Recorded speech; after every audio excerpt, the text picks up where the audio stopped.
Ya está, chicos. Entonces, el día de hoy, como pueden observar acá en la pantalla, lo que vamos a tratar es la segunda parte de patología pulmonar, ¿no?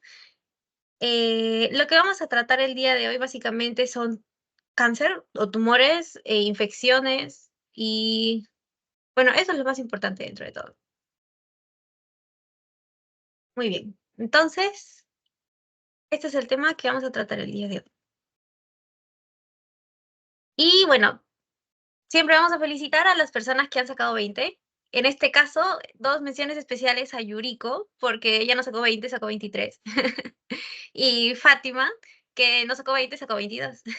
Ya el resto de personas, Nadia, María Fernanda, Taira, Isabel, Luis, Michelle, Cielo, Priscila, Mel, Angélica y Wendy, todos han sacado 20, ¿sí?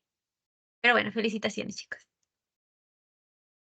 Entonces, lo que vamos a tratar el día de hoy van a ser estas 4 patologías que engloban en general ya más patologías, ¿no?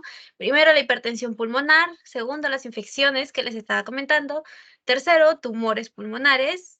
Y cuarto, tumores pleurales, ¿ya? En tumores pleurales solamente vamos a tratar los 2 más importantes. En general, voy a tratar de resumirles todo este tema, que es bastante extenso, los puntos más importantes que sí o sí tienen que saber, ¿ya? Entonces, primero vamos a iniciar con lo que viene a ser hipertensión pulmonar. ¿Cómo se define hipertensión pulmonar? Primero, tiene que saber que la presión arterial pulmonar, en este caso, pues como su nombre lo indica, es hipertensión pulmonar, entonces se va a medir la presión de la arteria pulmonar y se va a sacar la presión arterial media y esta tiene que ser más de 25 milímetros de mercurio, ¿ya? Esa es la definición clínica de hipertensión pulmonar. Presión arterial pulmonar media mayor de 25 milímetros de mercurio. ¿Cuál es la patogenia de la hipertensión pulmonar? Acá tenemos un cuadrito, bueno, una imagen en realidad, en donde nos muestran un poco de la patogenia, ¿ya? En general se van a deber ciertamente a un componente genético en donde algunos genes, que por ejemplo los genes que se encuentran en el locus BMPR2, van a sufrir mutaciones, ¿ya? Y estas mutaciones eh, que pueden estar acompañadas de desencadenantes ambientales también, van a hacer que haya en la pared de la arteria pulmonar algunos cambios, como por ejemplo el engrosamiento de la capa muscular o media de la arteria pulmonar, ¿sí? Y esto va a ocasionar pues una oclusión de la vasculatura, ¿sí? Y debido a ese engrosamiento, pues la luz se hace un poco más pequeña y por tal motivo termina apareciendo la hipertensión pulmonar, ¿ya? En este caso, así se forma la hipertensión pulmonar primaria, ¿no? Recordando que la hipertensión pulmonar secundaria vendría a ser toda aquella que está causada por algo externo al pulmón o externo a esto, ¿no? Como puede ser algunas enfermedades cardíacas, valvulares, etcétera, ¿no?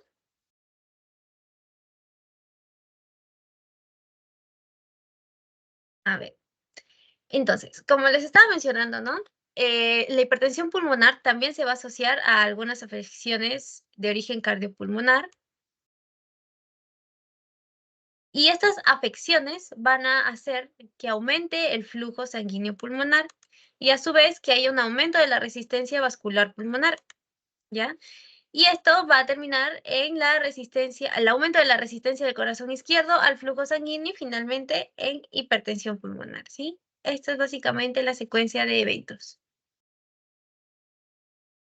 Ahora, hay una clasificación de la hipertensión pulmonar según la OMS, que es la que vamos a ver en este momento. Según la clasificación de la OMS, la hipertensión pulmonar va a estar dividida o clasificada en 5 grupos. El primer grupo, que es la hipertensión pulmonar arterial. El segundo grupo, que viene a ser la hipertensión pulmonar venosa. El tercer grupo, que viene a ser la hipertensión pulmonar que está asociada a enfermedad pulmonar o a hipoxemia. El cuarto grupo, que está asociado a enfermedades tromboembólicas crónicas. Y el quinto y último grupo son aquellas de base multifactorial, ¿no? Aquí vamos a ver algunos ejemplitos. Por ejemplo, del tipo 1, es decir, la hipertensión arterial, hipertensión pulmonar arterial, puede ser idiopática o puede ser familiar, que es como estábamos viendo por acá, ¿no? Familiar debido pues a que hay mutaciones en los genes. Entonces, puede ser idiopática, puede ser familiar o puede estar asociada a algunas colagenopatías o algunas enfermedades inmunológicas, ¿no? Regresando pues a las más conocidas, lupus, artritis reumatoide, ¿ya? Después, en el segundo grupo, vamos a poder observar a todas aquellas causas que están relacionadas con insuficiencia cardíaca, especialmente insuficiencia cardíaca izquierda, ¿ya? Que puede ser debido al aumento de la presión ventricular o auricular izquierda, o que puede ser debido a una enfermedad valvular izquierda, que también es lo que les estaba diciendo, ¿no? Que puede ser por alguna afección en el corazón o en las válvulas, ¿ya? Estas, las relacionadas a una insuficiencia cardíaca izquierda, son las que se encuentran en el segundo grupo. En el tercer grupo, es decir,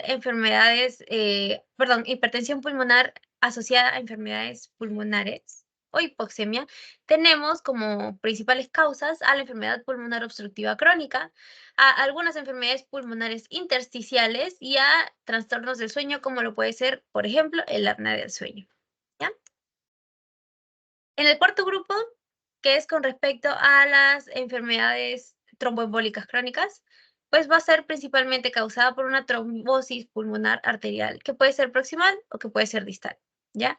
Que, bueno, como su nombre lo dice, pues tiene que ser crónica, no aguda.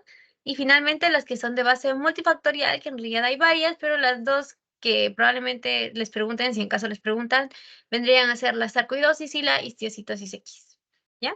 Estas son las principales causas de hipertensión pulmonar, según sus grupos, según la clasificación de la OMS, ¿no? Ahora sí, vamos a ver la morfología. ¿Cómo se ve nuestra arteria pulmonar? Bueno, primero, macroscópicamente, lo que vamos a observar, acá, lo que vamos a observar va a ser primero a que se va a asociar, en muchos casos, no siempre, pero en muchos casos, la hipertensión pulmonar se va a asociar a aterosclerosis de las arterias pulmonares, ¿ya? Y no solamente a esto, sino también a la hipertrofia del ventrículo derecho, pues por la ubicación de las arterias, la arteria pulmonar, ¿no? Entonces, eso es lo que vamos a observar. Además, la presencia, por ejemplo, de la aterosclerosis también va a estar muy ligada a lo que viene a ser acá, enfermedad tromboembólica crónica, principalmente por trombos, ¿no? Por una trombosis pulmonar arterial proximal o distal, acá, en la arteria pulmonar, ¿no? Crónica. Y bueno, ¿de dónde salen los trombos? De una placa de ateroma, ¿no? Entonces, en muchas ocasiones vamos a poder observar la aterosis de las arterias pulmonares. Y microscópicamente, ¿qué es lo que vamos a ver? Estas son las dos morfologías que puede adquirir nuestra arteria pulmonar, ¿ya? Esta imagen de acá es cuando la enfermedad recién está iniciando, ¿ya? Que, bueno, no recién, pero es una enfermedad que inició hace poco, ¿no? En donde lo principal y lo más resaltante que vamos a poder observar primero, como podemos ver acá, pues, es una disminución del calibre de la arteria, porque miren, está chiquitito el calibre. Entonces, a disminución del calibre, e igual flujo, hay mayor presión, es por eso que aumenta la presión, ¿no? Entonces, disminución del calibre, y esta disminución se da debido a que hay una hipertrofia de la capa media o capa muscular, acuérdense, ¿no? De la capa media muscular de la arteria pulmonar, ¿no? Que como podemos observar es bastante gruesa, como podemos ver acá, ¿no? Está bastante gruesa.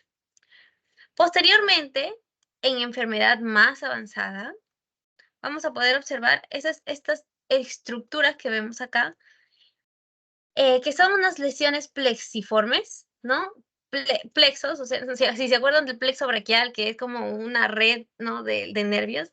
Entonces, aquí vamos a poder ver arterias pequeñitas en formas de plexo, ¿no? Eso es lo que se encuentra en la enfermedad avanzada de la hipertensión pulmonar, ¿no? Entonces, en etapas iniciales, lo que vamos a ver es la hipertrofia de la capa media y eventualmente, cuando pase el tiempo, y ya sea una enfermedad avanzada, vamos a ver estas lesiones plexiformes, ¿ya? Terminamos con hipertensión. Ahora vamos a iniciar con las infecciones pulmonares. ¿Qué es importante que recuerden con respecto a las infecciones pulmonares? Acá, ya. Primero, que las infecciones de las vías respiratorias pueden aparecer en caso de que los mecanismos de defensa pulmonar se encuentren deteriorados y pueden estar deteriorados, por ejemplo, por un tabaquismo crónico, puede estar deteriorado por la edad, por la misma edad, ¿no? Por la senescencia de nuestro organismo conforme nosotros vamos subiendo de la edad de nosotros. Y la presencia de algunas enfermedades como por ejemplo obesidad o diabetes, ¿ya? O incluso enfermedades inmunológicas, ¿no? Repito las de toda la vida, lupus, eritematoso sistémico y artritis reumatoide. Pero en este caso más lupus, ¿ya? Entonces, hay algunos factores, es lo que les estoy comentando, ¿no? Algunos factores que van a comprometer los mecanismos de defensa pulmonares. Primero, pérdida o la supresión del reflejo de la tos, es decir, aquellos pacientes que, por ejemplo, están en coma, no tienen reflejo de la tos, ¿no? Después tenemos a las lesiones del aparato mucociliar, que se pueden dar debido al humo del tabaco o de la biomasa, ¿no? Al momento de inspirar nosotros. Ese humo, tanto del tabaco o de la biomasa, va a generar lesión a nivel de nuestro sistema respiratorio, especial a nivel ciliar, ¿no? La acumulación de secreciones en personas que no pueden toser también, y en personas a los que la barrera mucociliar también se les ha deteriorado, ¿ya? Y la interferencia de la acción fagocítica de los macrófagos alveolares. Estos 4 son los factores que van a comprometer nuestros mecanismos de defensa pulmonares, ¿ya? Por ende, si hay compromiso de estos mecanismos de defensa pulmonares, pues va a ser mucho más probable de que esta persona tenga una infección pulmonar, ¿sí? O bueno, no necesariamente pulmonar, bueno, puede ser pulmonar, y generalmente el parénquima sí es de las vías respiratorias bajas, ¿no? Muy bien, ahora sí vamos con las definiciones. Es importante hacer una diferenciación ya entre la neumonía y la neumonía bacteriana extrahospitalaria, porque no son lo mismo.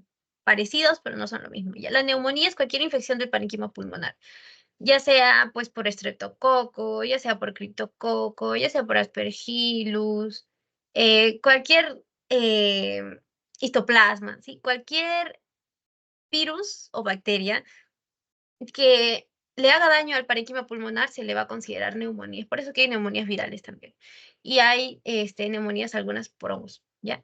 Sobre todo en personas inmunodeprimidas, como con VIH, con tratamiento en el cáncer, con tratamiento para el cáncer, ¿no? O con cáncer, porque el cáncer también disminuye las defensas de nuestro organismo. Em, y bueno, pues ese tipo de personas.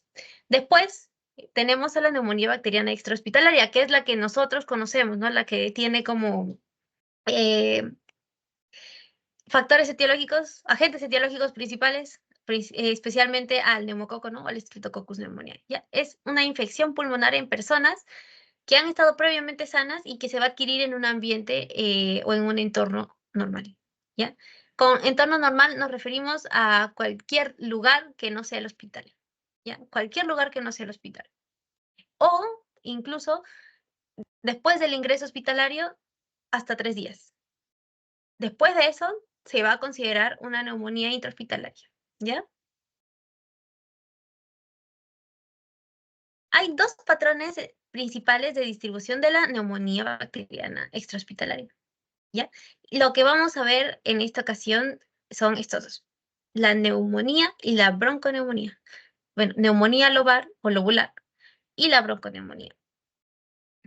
Como podemos observar aquí, creo que, bueno, igual están las descripciones acá, pero las imágenes son bastante claras, ¿no? El patrón de distribución va a ser lo que va a caracterizar a cada uno de ellos, ¿sí? En la neumonía lobular, la neumonía o la afectación va a ser de un solo lóbulo.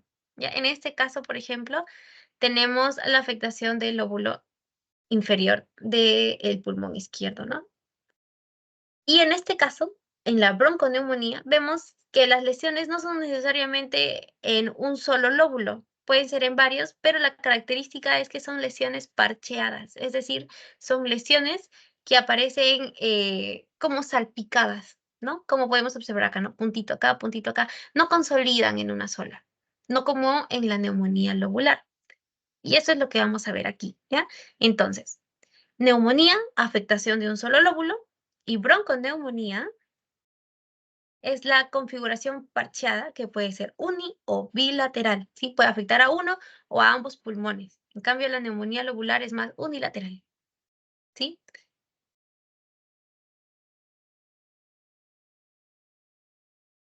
Ahora vamos a ver la morfología. Esta es una neumonía, ¿ya? Lo que vemos de blanquito es el parénquima afectado. Entonces, como podemos observar aquí, esta es una neumonía lobular porque está afectando únicamente al lóbulo inferior del pulmón izquierdo. ¿Cómo sabemos que es pulmón izquierdo? Porque solamente hay 2 lóbulos, ¿no? Entonces, vemos acá, morfológicamente, en la macroscopía vamos a poder ver una consolidación uniforme en un solo lóbulo. Esa es la neumonía lobular, ¿ya? Acuérdense del apellido, neumonía lobular, un lóbulo. Eh, ya.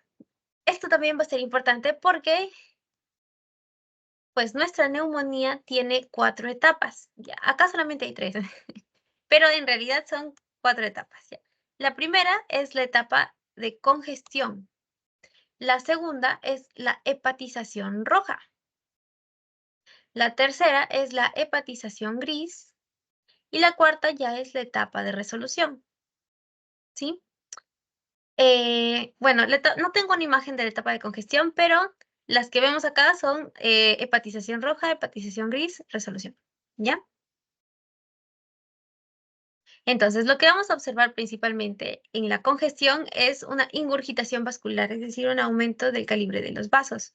¿Por qué? Se le llama congestión porque imagínense, acuérdense del tráfico ya. Cuando no pasan los carros, porque hay congestión en el tráfico, es porque hay un montón de carros. Igualito acá, como hay cuando hay ingurgitación vascular es porque hay un montón de células, especialmente eritrocitos y células inflamatorias, que quieren pasar y al final están como estancadas en el tráfico, como los carros, así igualito. Por eso se le llama congestión. Hay un montón de células, ¿ya? Entonces, también vamos a poder observar en la etapa de congestión líquido intraalveolar con la presencia de neutrófilos. Y aquí también vamos a ver la presencia de bacterias en caso pues sea una neumonía lobular bacteriana, que en general es así, ¿no? Ah, dato importante que no les mencioné, las etiologías principales de neumonía, o bueno, sí, claro, la neumonía extrahospitalaria que les comenté anteriormente son 3. Probablemente les pregunten cuando lleven infectología. Sí, son Streptococcus pneumoniae, Haemophilus influenzae y Moraxella catarrhalis, ¿ya? Esas 3 son las principales causas o agentes etiológicos de las neumonías extrahospitalarias, ¿ok? Porque intrahospitalarias son otras. Las repito, son 3. ¿Podrías repetir? Ajá, repito, son 3. Streptococcus pneumoniae, el Haemophilus influenzae y la Moraxella con X, Moraxella y doble L, Moraxella catarrhalis, ¿ya? Esos 3 son los principales agentes etiológicos. Muy bien, esa es la etapa de congestión. Ahora vamos a pasar a la hepatización roja. ¿Por qué se le llama hepatización roja? Porque nuestro pulmoncito, debido a que ha habido una ingurgitación vascular y ha dejado pasar un montón de células, ha dejado pasar también células hematíes. ¿Y los hematíes de qué color son? Rojo. ¿Y cómo se ve el pulmón macroscópicamente? Rojo. ¿Y qué vamos a ver en la microscopía? Hematíes, ¿no? ¿Qué podemos observar acá? No hay un exudado masivo con neutrófilos, eritrocitos o hematíes y fibrina que van a llenar los espacios alveolares, ¿sí? Después vamos a tener a la hepatización gris, ¿ya? Básicamente es de color gris debido a que ya los eritrocitos se han ido desintegrando, ¿ya? La inflamación ha bajado, han disminuido la cantidad de neutrófilos y células inflamatorias, pero todavía hay, ¿no? Hay una desintegración de los eritrocitos, disminución de las células inflamatorias y persistencia de éxodo fibrinoso supurativo, que en la etapa de resolución van a sufrir degradación enzimática, ¿ya? Este exudado va a degradarse y, bueno, va a dar fin a lo que viene a ser la neumonía, ¿no?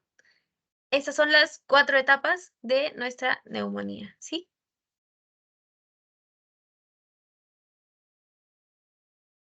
Ahora vamos a pasar a la bronconeumonía, que es la que tiene lesiones parcheadas, ¿no? Como podemos observar aquí, ¿no?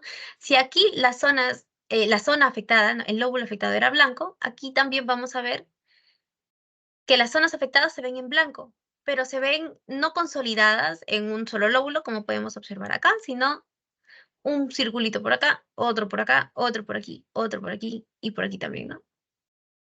Son parcheadas. O sea, son como puntitos dispersos en uno o los dos pulmones, o en ambos lóbulos de un solo pulmón, o los tres lóbulos de un solo pulmón. Pueden estar dispersos en realidad de varias formas. La idea es que se queden con que son lesiones parcheadas, y esa es la diferencia sustancial que tiene con la neumonía, ¿sí? No sé si han llevado ya diagnóstico por imágenes, porque también hacen esta diferencia en diagnóstico por imágenes. Pero, bueno, sustancialmente en patología se ve de esta forma, ¿ya? Son lesiones parcheadas, que puede ser uni o bilateral. Entonces, aquí, como se pueden observar, hay parches de consolidación, ¿no? Parches se refieren, pues, a las zonas que están afectadas, ¿no? Hay diversas zonas afectadas en este mismo pulmón que vienen a ser las zonas de consolidación, ¿no? Lo que vamos a observar en la microscopía va a ser exudado abundante de neutrófilos, ¿ya? Los neutrófilos van a encontrarse en los bronquios, en los bronquiolos y también en los espacios alveolares. Y esto no lo voy a ampliar mucho, me gustaría que ustedes puedan leerlo porque es así nomás, en el libro está bien chiquitito para que le den una ojeada, porque tal vez les pregunten las complicaciones de la neumonía. Son tres esencialmente, ¿ya? Estas son las tres complicaciones esenciales de la neumonía. Obvio, si empeora, puede empeorar debido pues al estado inmunológico del paciente, a la falta de un tratamiento, aunque muchas se pueden resolver de manera espontánea siempre y cuando el huésped tenga un buen sistema inmunológico. Pero estas complicaciones van pues justamente por eso, ¿no? La primera es una formación de un absceso. El segundo es un empiema y la tercera es pues la diseminación bacteriana desde el foco pulmonar hacia pues un órgano X mediante pues la diseminación hemática, o sea, diseminación por vía sanguínea, ¿no? Esas son las tres complicaciones, ¿ya? Que probablemente, como les digo, les pregunten, no sé si en el paso, no sé si en el examen, pero es bastante probable. Así que denle una ojeadita a eso, denle una, aquí pónganle una estrellita, no sé, pongan ahí importante para que puedan repasar ya, porque probablemente esto, es que si me pongo a hablar de cada uno voy a tardar mucho, entonces ya. Esas son las tres complicaciones para que las tengan en cuenta. Y también hay una neumonía que se llama neumonía atípica primaria, ¿ya? Que básicamente se trata de una enfermedad respiratoria febril aguda, que también va a presentar cambios inflamatorios con la misma distribución que la bronconeumonía, es decir, en parches, ¿ya? Pero van a estar confinados al septo alveolar y al intersticio. Y lo que vamos a ver aquí es infiltrado mononuclear, ¿ya? Lo que quiero que recuerden aquí es en que la neumonía atípica primaria va a tener infiltrado mononuclear, mientras que la neumonía lobular, ¿ya? Esa neumonía no va a tener infiltrado a predominio mononuclear, sino va a tener infiltrado a predominio polimorfo nuclear, ¿sí? Esa es una diferencia que también sería importante que por ahí la noten, ¿ya? Muy bien, ahora vamos a hablar de otra infección que es muy importante y que quiero que presten atención porque esto sí o sí les viene en el examen o en el paso. En los dos les va a venir, ¿ya? Así que presten atención. Primero hay que definir qué es la tuberculosis. Y aquí probablemente ya todos sepamos qué es, pero igualmente es importante, ¿no? Nosotros sabemos pues que es una enfermedad crónica, sistémica en muchas ocasiones, ¿no? Porque la tuberculosis no solamente se limita al pulmón, es por eso que si han visto por ahí algo o si saben algo más, hay tratamiento tanto para la tuberculosis pulmonar como para la tuberculosis extrapulmonar, ¿no? O sea, son los 4 mismos medicamentos, pero distribuidos de forma diferente y por más tiempo. ¿Por qué? Porque puede afectar a los huesos, puede afectar al ovario, al endometrio, al peritoneo, a la válvula ileocecal, al cerebro. La tuberculosis puede estar en muchas partes de nuestro cuerpo y puede simular muchas enfermedades, ¿ya? Es por eso que es una enfermedad bastante grave, ¿ya? La fuente de contagio de la tuberculosis son las personas con tuberculosis activa, ¿no? Estas personas con tuberculosis activa y que no están recibiendo tratamiento, liberan las micobacterias al momento de toser o al momento de estornudar, y bueno, liberan las llamadas gotitas de fluge, eh, que bueno, al estar en contacto con una persona que no tiene infección, pues va a hacer que se infecte, ¿no? Entonces, si la persona a la cual ha a ver, ¿cómo le explico? Eh, si la persona a la cual, imagínense ya que esta persona con tuberculosis le ha tosido en la cara a otra persona, y esta otra persona que ha recibido la tos en la cara, nunca, nunca en la vida había tenido tuberculosis antes. Y ahora con esta persona que tenía tuberculosis y le tosió en la cara, se contagia de tuberculosis. A eso se le llama tuberculosis primaria. Ahora, si esta persona con tuberculosis activa le tose en la cara a una persona que ya ha tenido tuberculosis antes, que vive en un lugar con hacinamiento, que sus papás ya han tenido tuberculosis, pero él nunca ha desarrollado. Eso es una tuberculosis secundaria, ¿ya? Si ya ha estado expuesta la persona antes a la tuberculosis o si ya la ha tenido con anterioridad y se vuelve a contagiar de tuberculosis, es una tuberculosis secundaria. Y si nunca la ha tenido y por primera vez se contagia, es una tuberculosis primaria. Pero igual eso lo vamos a ver ahorita. Entonces, ¿cuál es nuestra patogenia? Ya. Primero vamos a hablar de la secuencia de acontecimientos para la tuberculosis primaria, es decir, el primer contacto de la persona con la tuberculosis, que es básicamente este grafiquito de aquí, que también lo pueden encontrar en su librito si lo quieren observar. ¿Ya? Primero tenemos a nuestra bonita micobacteria, ¿ya? Que al ingresar al organismo de esta persona que nunca ha tenido tuberculosis, va a ser recibida mediante un receptor de manosa en el macrófago, ¿ya? Entonces, este macrófago, al recepcionar, pues, a la micobacteria, la va a fagocitar y la va a encapsular en un fagosoma, ¿ya? Pero esta micobacteria es muy inteligente y muy resistente. Es por eso que esta bacteria va a manipular el fagosoma del macrófago. O sea, el macrófago va a estar contento y va a decir, ay, yo me la comí, ya hice mi chamba, ya hice mi trabajo. Pero lo que no sabe es que la bacteria sigue viva, ¿ya? Y lo que va a hacer esta bacteria va a hacer bloquear la maduración de este fagosoma, va a evitar que se forme un fagolisosoma bueno, es decir, y también va a hacer pues que haya ausencia de pH ácido, ¿no? O sea, cuando un fagolisosoma es eficaz, es porque tiene el pH ácido que va a ser capaz de desintegrar a la bacteria. Pero esta bacteria va a hacer estas tres cositas, ¿no? Primero va a bloquear la maduración del fagosoma, después va a hacer que no haya un pH ácido en el fagosoma y después va a hacer que este fagosoma no se forme, no evolucione un fagolisosoma y que no la pueda desintegrar. ¿Qué pasa? Entonces, la bacteria se queda viviendo dentro del fagosoma. Y no solo se queda ahí solita viviendo, no, se prolifera, se divide, se multiplica. Y eventualmente, en vez de haber una sola bacteria dentro de ese fagolisosoma o de ese fagosoma, hay varias, muchas. ¿Ya? Entonces, hay una proliferación baciliar descontrolada dentro del macrófago, dentro del fagosoma. ¿Ya? Y esto puede ocasionar pues, que haya una bacteriemia con diseminación a múltiples localizaciones porque el macrófago va a estar viajando toda la circulación de nuestro cuerpo, ¿no? Eventualmente, nuestro macrófago alveolar, bueno, esto va a ser en realidad acá, ¿no? Esta figurita, la primera, la que les acabo de explicar, es la infección antes de la activación de la respuesta inmunitaria mediada por células, ¿ya? Antes de. Y lo que voy a explicar ahora es la activación y las consecuencias de la respuesta inmunitaria mediada por las células que vamos a observar acá, que principalmente pues, van a ser los linfocitos T. ¿Ya? Entonces, ojo, creo que es importante mencionarles también que las células más importantes en el caso de la tuberculosis primaria van a ser los linfocitos TH1, ¿ya? Los linfocitos TH1. Entonces, tenemos a nuestro macrófago, que anteriormente pues tenía a nuestra querida bacteria, a nuestro Mycobacterium tuberculosis, ¿no?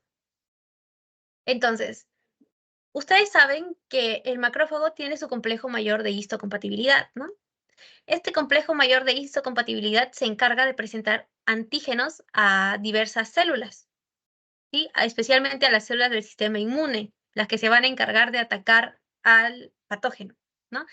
Debido a que el macrófago pues, ha fagocitado a la micobacteria, también es capaz de procesar a la micobacteria para poder generar, mediante su complejo mayor de histocompatibilidad de clase 2, un antígeno que pueda mostrarle a las demás células, en este caso al linfocito T.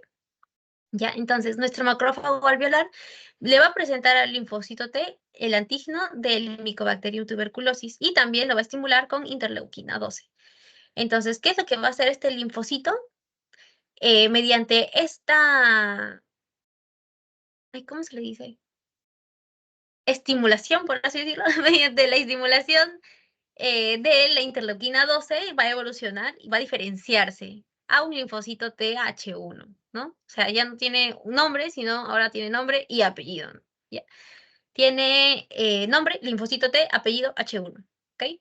Entonces, pasa a ser un linfocito TH1 y en este instante es cuando ya la prueba de tuberculina sale positiva. Eventualmente, este linfocito TH1 va a producir interferón gamma y este interferón gamma va a hacer que el macrófago con la proliferación de las bacterias, de los bacilos, se active, ¿ya? Entonces, cuando el macrófago se activa, va a pasar a destruir las micobacterias que viven dentro de él, porque ahí se va a dar cuenta, ¿no? Ah, verdad, no se murieron y ahora sí las voy a matar, ¿ya? Posteriormente, este macrófago también va a secretar tumor necrosis factor o el factor de necrosis tumoral y algunas quimiosinas que van a hacer que haya captación de monocitos, ¿ya? Ah, esto no he mencionado, ¿no? Entonces, el macrófago activado va a hacer que haya una maduración y la activación de los lisosomas, es por eso que se pueden morir las bacterias, ¿no? Producción de óxido nítrico y la producción de especies reactivas de oxígeno con la presencia de autofagia y por esa razón las micobacterias pues terminan muriéndose, ¿ya? Entonces, regresando acá, este macrófago activado produce el tumor necrosis factor, factor de necrosis tumoral, quimiosinas, para la captación de monocitos, para que haya una necrosis gaseosa, intentando pues matar a las células en donde se ha diseminado este Mycobacterium tuberculosis.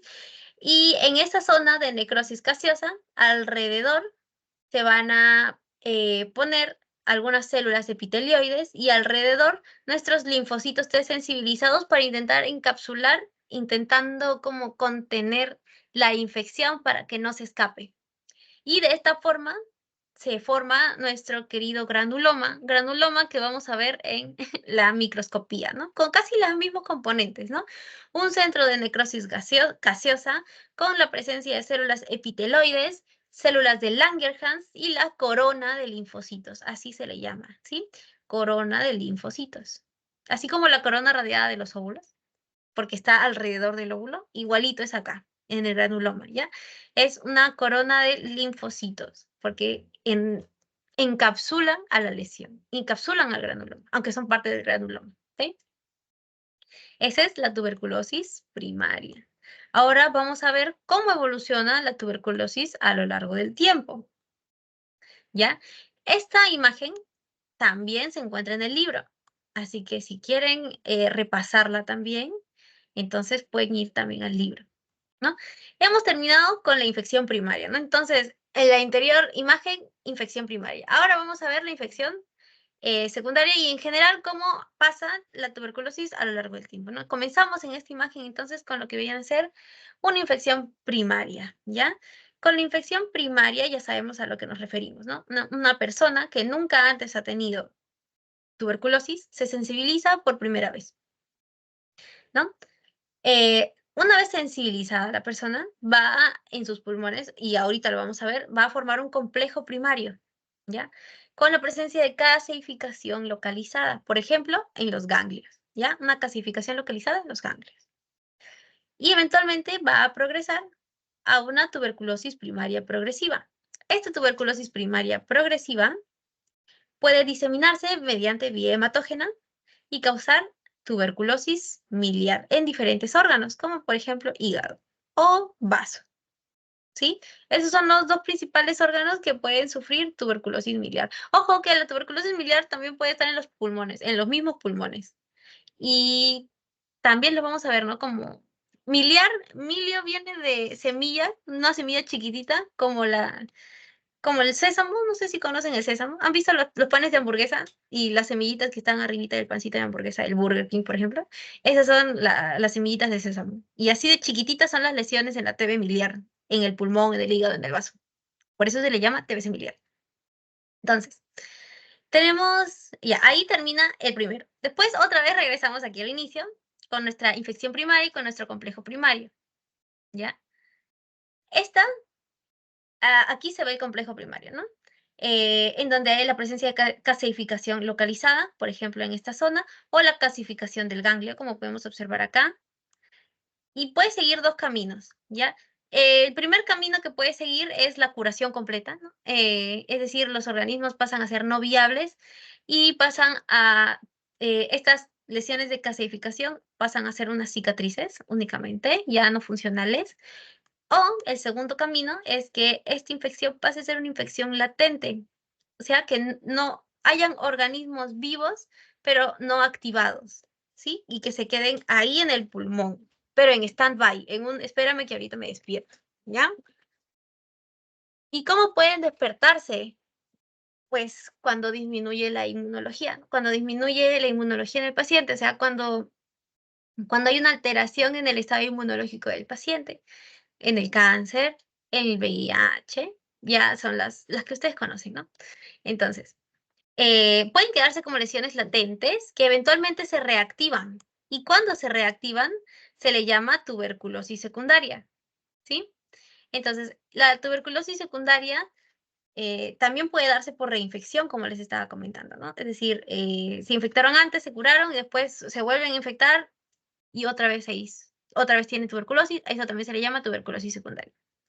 ¿Qué es lo que vamos a ver en la tuberculosis secundaria? Generalmente pueden haber la presencia de cavidades, ¿no? Ya no lesiones en calcificación, sino ya una cavidad per se, con la presencia de cicatrices de lesiones anteriores, y nunca va a faltar pues la presencia de caseificación, ¿ya?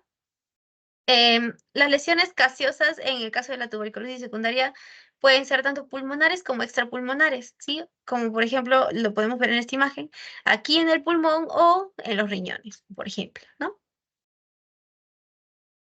Y eventualmente la tuberculosis secundaria o la tuberculosis extrapulmonar destructiva localizada puede pasar a ser una TB secundaria progresiva con diseminación hematógena masiva y finalmente también terminar en una tuberculosis miliar, como lo podemos observar aquí en vaso, hígado, pulmones. En realidad puede haber TB miliar en cualquier parte de nuestro organismo.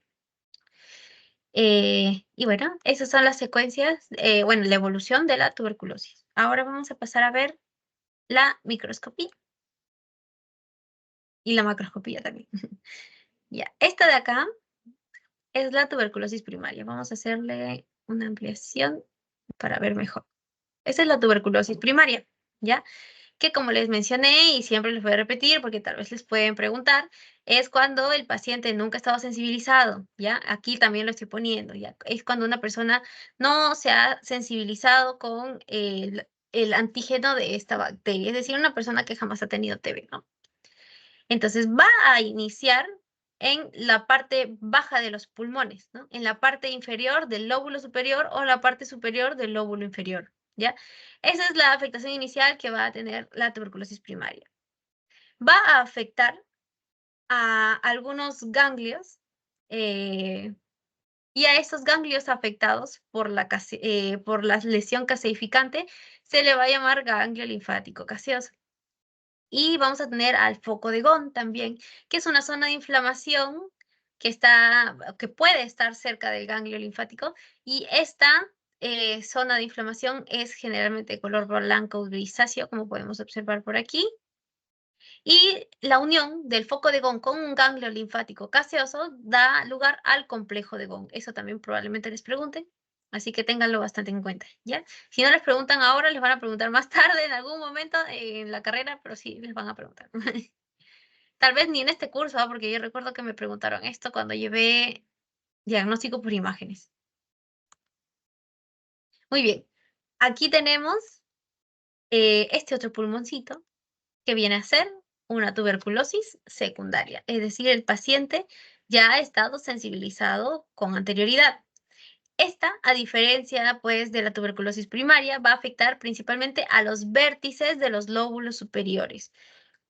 Ahora me preguntarán, ¿pero por qué aquí se afectan los vértices de los lóbulos superiores? Porque las bacterias ya conocen este cuerpo y también estas bacterias, es decir, el Mycobacterium tuberculosis, acuérdense de microbiología un poquito, que es aerobio, aerobio estricto.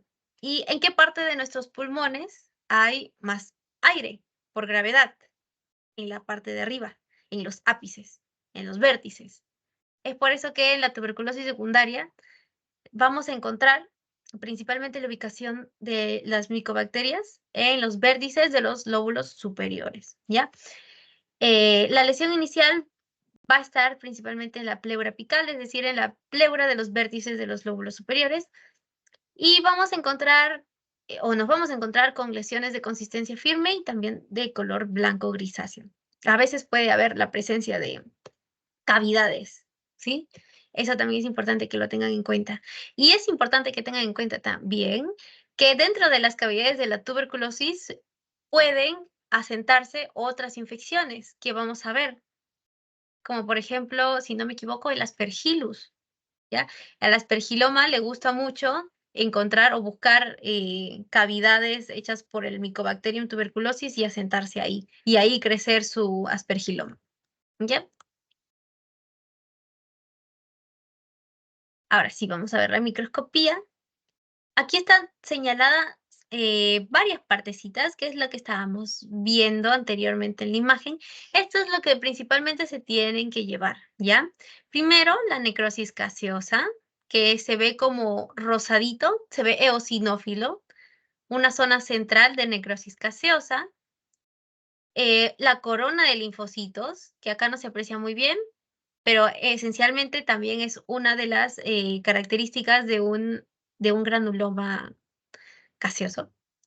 Las células de Langerhans, que son células grandes, compuestas por células chiquititas, como podemos observar aquí. Esta es una célula de Langerhans. Y células epiteloides, que también están en realidad por debajo de la corona de linfocitos, que vendría a ser como el centro gaseoso, células epiteloides, y más afuera la corona de linfocitos, ¿ya? Así se ve un granuloma gaseoso. También vamos a encontrar algunas lesiones atípicas que pueden encontrarse, pero también no es necesario, o sea, si encontramos, por ejemplo, granulomas sin calcificación, no quiere decir que no es tuberculosis, porque hay algunos casos en los que vamos a encontrar granulomas sin calcificación y efectivamente sí va a ser tuberculosis. ¿Y cómo vamos a ver que sí es cómo vamos a saber si es tuberculosis? Con la tinción de Ziel-Nielsen, ¿no? Que es la tinción ácido alcohol resistente para poder detectar al Mycobacterium, ¿no? Y también vamos a ver la presencia en muchas ocasiones, no siempre, pero en varias ocasiones, podemos encontrar a los macrófagos espumosos. Los macrófagos espumosos son aquellos macrófagos que han fagocitado a la micobacteria, al Mycobacterium tuberculosis. O sea, son macrófagos llenitos de Mycobacterium tuberculosis. ¿Ya? Esos son los macrófagos espumosos. Esta es la coloración de Ziel-Nielsen, que nos va a ayudar a diferenciar si es que hay o no presencia de Mycobacterium tuberculosis, que como podemos observar aquí, estas rayitas así moraditas, basófilas, oscuritas, esos son los bacilos, ¿sí? Ese es el Mycobacterium tuberculosis, ¿ya? Se ven de color morado o violeta, incluso hasta azul, ¿ya? No celeste, porque celeste es el fondo, azul, ¿ya? De esta forma se ve. Eh, Repito, es la tinción ácido alcohol resistente o tinción de Ziel-Nielsen, ¿ya? Muy bien. Ahí hemos terminado con tuberculosis. acuérdense lo que les digo, de verdad, acuérdense de que esto les va a venir en el examen, ¿ya? Les va a venir tuberculosis en el examen parcial, sí o sí, estoy segura. O sea, si no les viene, me escriben, ya sabes qué, Marisol, no me ha venido, por tu culpa he estudiado por... No, sí les va a venir, ya les apuesto que sí les viene, porque siempre viene tuberculosis. Ya, entonces, estudien tuberculosis, ¿ya? Estudien tuberculosis. Ya, terminamos con tuberculosis, pasamos a otras infecciones. Y vamos a iniciar con la aspergilosis.